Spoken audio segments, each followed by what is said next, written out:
Salve. Gino wanted to see a dodo at the zoo. He didn't believe that they were extinct.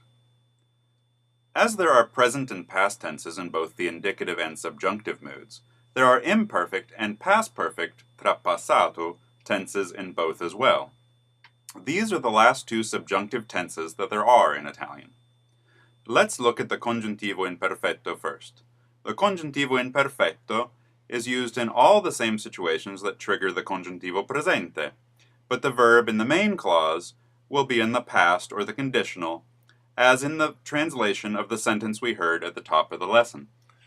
Gino voleva vedere un dodo allo zoo, non pensava che fossero estinti.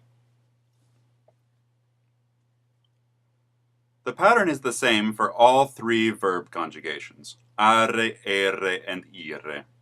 The re is dropped from the end of the infinitive, and the endings for the congiuntivo imperfetto are added. Note that the io and tu forms are the same. All verbs will have these endings, but there are still some very common irregular stems.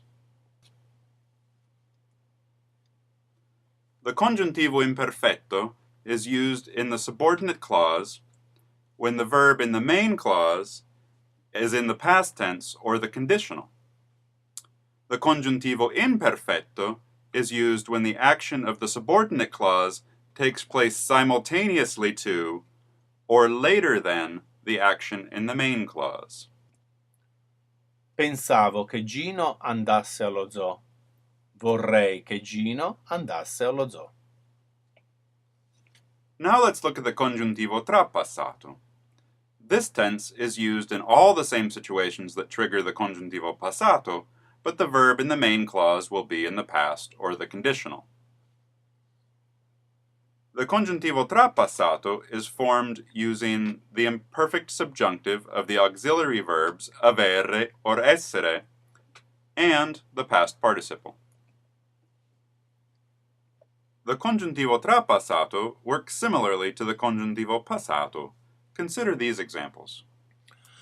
Ero triste che Gino non avesse visto un dodo allo zoo. Sono triste che Gino non abbia visto un dodo allo zoo. Remember that if the subject is the same in both clauses, the congiuntivo is not used, but rather we use a combination of di plus the infinitive, or simply the infinitive alone where required. Pensavo di andare allo zoo con Gino. Vorrei andare allo zoo con Gino. Now pause the lesson and try these. Completa con il congiuntivo imperfetto o trapassato o l'infinito. Non sapevo che tu fossi andato in Italia 2 anni fa. I miei amici vorrebbero che io andassi a trovarli l'anno prossimo. Era strano che tu non sapessi dov'è Roma. Mentre Piero scalava la montagna, pensavo che potesse cadere. Mi piacerebbe che noi ci divertissimo. Speravo di arrivare prima di mezzanotte. Fine.